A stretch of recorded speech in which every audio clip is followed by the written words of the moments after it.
we came home, couldn't get down Victoria Road, so we came down Tollymash to find that there was a moat around the building, and we had to wait a while before we could drive through it. And then I parked Carl outside the apartments next door, and I had to go round the back, up Victoria Road and down the back entry to get in through the back door with the shopping. We watched these newsreels about the tsunamis abroad and 30, 40, 50-foot waves coming in. We had a minor one, but now I think everybody knows what a tsunami is. Everybody had experienced, because the security guard told us, who was actually in the Neptune security, which the wave come over and bashed the wall in on him, that within 6 minutes it'd gone from something, worth looking at to really a dangerous situation. Luckily there was no fatalities. Who would believe that these calm waters, that are gentle and soothing in their movement, not so long ago reached the near heavens and encompassed the lovely, busy coastal town of New Brighton? On Thursday the 5th of December 2013, just 20 days before Christmas, a violent storm erupted from the shores of the River Mersey. Not since the New Brighton storms of 1990 has a storm caused so much chaos. It was a storm that hardly anyone saw coming, and almost no one was prepared for.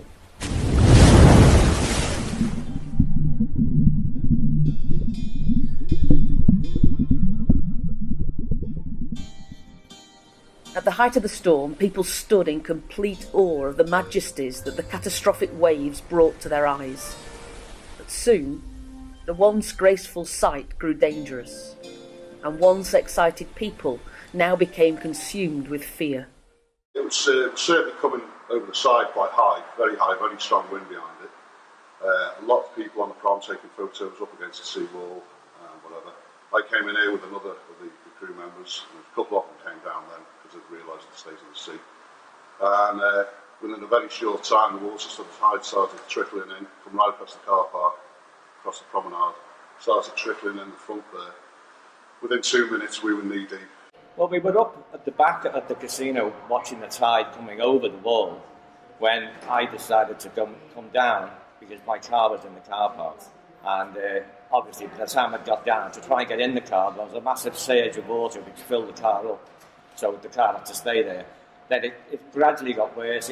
It started coming through the revolving doors. When the tide did dissipate, it left the inside of the reception area here awash with sea creatures and God knows what else. The lift shafts were full of water. So then we started making inroads into getting the mess cleaned up by the end of the play on the Friday, by 6:30, we actually opened up for business. You can understand why people, because it all happened literally within minutes, We were about 3-4 inches in water right the way through here. Then obviously the electricity went off. Then eventually the emergency lighting went off. So then I was phoning round to get guys to come in on the Friday to get a pump to pump the lift shafts out. And we did it, it was good. It didn't look like that bad from this side. Yep. But as soon as you went to Morrison's, you couldn't cross the road because it's caught to come in where the car park was. Right. So it swept around and then creeps in that way. So even when it didn't look that bad there, as soon as you got out and you looked at the main road, it was like a river. I think it was about 12 o'clock, if I remember rightly, that when the water started coming around the complex. There was myself, there was Leslie, a manager on shift that day, and Jean. We were upstairs in one of the offices and we were watching the waves come over, and we'd seen it was the marine lake was starting to flood, and Pear car park was quite bad. And then we looked down and we could see that the complex itself had actually started to flood. So we come down, and obviously the first protocol was to evacuate our guests, to make sure our staff were safe, secure the building and leave. But there was no real waves. We could lock the doors from the front, but from the back of the building, because it's on a slight slope, the water was just pouring in and pouring in and pouring in. So we left the cinema. We had three guys on work experience from local schools with us as well on that particular day. So we had to make sure they got back to school safely. And then I had a few staff that didn't feel comfortable crossing the water because of how deep and fast it was. So really we had to wait for the tide to subside and then come back in and start cleaning the building up. However, for a few, it was a time to stand up and fight against the winds. A time to prevent the waters claiming any victims. A time for heroes.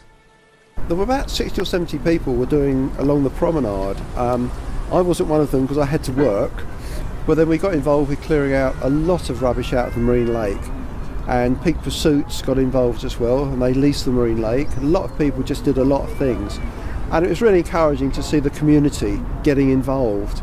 Right, first of all, we went down to check on our hovercraft hangar at far end Harrison Drive there. I had to switch the electricity off here. Obviously there's a lot of electrical appliances on the floor. Up to the hovercraft hangar to do the same thing. Fortunately that was dry. We switched the electric off there just in case. Coming back, we come back along the prom, we realised there was people still in Bubbles, the kids' nursery on the other side of the promenade. So we stopped to see if they wanted any help. And we ended up taking about 8 or 9 kids, parents and the staff, away from the place. Obviously on the tractor we can get along the prom, that's what it's made for. The kids thought it was wonderful. They were seeing the wheels on the bus go round and round. I don't really think they understood it, which is probably just as well. We dropped them off in Atherton Street, and a very nice touch. A few days later, we got a handmade card of 2 of the children from Bubbles, and they'd sellotape the pocket money inside the card. It was just basically, there was a lady who's obviously come off the complex from somewhere, and they had the little lad in her hand, and she was going hysterical. She was really worried. I approached the lady and asked if she'd like me to get a child across the water where it was safe. She broke down and said, yeah, pretty much. So I took the child across the water, managed to pass the child to another person, and then as I turned around, the lady fell in the water, so I had to go back in the water to get the lady out, and then I took the lady out. At first you didn't really, you just had to react, and you just had to make sure everyone was out safe, staff was safe, and then it was surreal. We were out on the front on the main road where Morrison's is, and it's ironic working in a cinema. It was almost like being in a movie. The depth, the speed of the water, and you just couldn't believe that the water had travelled the distance it had from the tide, and how deep it was out on the main road. And I've used it already. The word surreal. I think unless you were there and the speed at which it happened, you wouldn't really believe what it was like. With such leaps of heroism, no act comes without its rewards, and this was no exception. The reporter eventually turned up, didn't do an interview on the Black Pearl because of what was happening in New Brighton, which is a far bigger story. Eventually, Dave Guest from the Northwest Tonight main reporter came down here from Blackpool. Right. And we hosted them, and they did the outside broadcast from the lifeboat station that night. The heart of the news story, we had our lights on here, which was great. We had power sufficient to brew a few kettles and the like. Yes, we did. The next day when I come in, we got shown that I was on the front cover carrying a little lad. Along with the rewards of publicity, praise and progress, the one reward that this storm has brought to the New Brighton community is preparation for the inevitable. Preparation for the next one. Preparation for the next storm. It's just so quick. A couple of people have said we've had interviews with other radio stations since, and they've asked what did we do to prevent it, and we've put measures in place for next time, but with the speed that it hit and without sort of the veracity of it, I don't think within 8 minutes we could have reacted to the enormity or how big it was that it hit us with. We had the second flood warning last week, didn't we? And what we actually did is, it was on the Friday. We were due to open at 10 and we actually shut for 2 hours till the high tide had passed. We didn't feel it was appropriate to invite children, families down with such a severe flood warning again. So we have reacted already once to it. We have the sandbags in, as I said, staff are experienced in dealing with it. But if it wants to hit with the magnitude that it did again last time, I think there's only so many things that you can do. The storm continued to try and claim victim after victim, and each time without success. That was until it claimed the Black Pearl, a pirate ship built by members of New Brighton's own community. The Black Pearl set sail on her maiden voyage through the gales of the vicious winds and waves. We gradually made our way down towards the Black Pearl, by which time the tide was starting to come over, particularly down by the Victoria Slipway, where we normally launch from. We made our way down to the Black Pearl fairly easily without getting our feet wet. But as we watched the tide gradually coming in, we could see it's going to have a really rough time, and we'll be surprised if it does actually survive. And I already knew before I got down here, because I've been told over the phone, that she had set sail. And so when I got down here, she was already 200 yards on towards Egremont, and the wreckage of the upper part of the ship was floating there, still all in one piece. There was Sue and Major, Major being the co-builder and Sue being Major's wife. They were already down here. One or two other people who I didn't actually know, and in a short time several other people arrived. Basically, we were there, we saw it breaking up, or starting to break up. Somebody pointed out there's a couple of rats on the mast. I hadn't noticed at that point. Once I did see them, I thought, I've just got to record this. So I ended up taking several photographs of the poor things. So I felt really sorry for them. The term drowned rat was appropriate. They were wet, they were frightened. You could tell that the way they were moving. And I thought, it's a great shame, but I don't think they're going to make it. Well, this is the beach, and there's no doubt I've been working here for some time. And before we built the Black Pearl, we had several other installations here. They all got washed away. So we know that there isn't anything permanent on the beach here. It's part of the joy of working here, really, because there is just constant change. Things don't last long. Every time we come down, it's different. And that's one of the things that people who come to see what we've done, one of the things that they appreciate is that whenever they come, they know it's always going to be different. Something will have changed. A wonderful and magnificent way to go, because it was the best way for the Pearl to go, rather than be destroyed in some other way by vandalism or whatever. So it was a mixture of two things. It was a regret about thinking about all the great days and the great times that we've had on the boat down here. But it was also wonderful to see her go, because it was momentary art in action.